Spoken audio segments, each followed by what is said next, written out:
Sa number 4, isa ka Planters Association kag duha ka mga kooperatiba ang nag-anunsyo sang ilang nga suporta sa pagpapili bilang presidente ni Vice President Leni Robredo.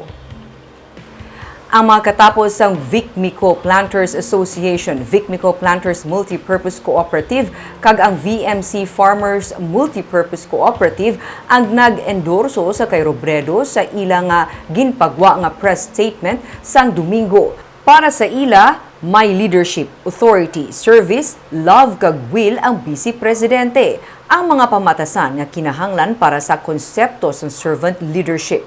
Mabudlay kuno ang servant leadership pero posible nga matabo kun ini nga klase sang pagpangabuhi ang piliun sang isa ka persona. Ila ginsili nga si Robredo ang isa ka servant leader gani ila siya nga gina-endorso bilang presidente. Samtang may 25 ka mga youth organizations sa Negros ang nagpagwa man sang statement bilang pagsuporta kay Robredo.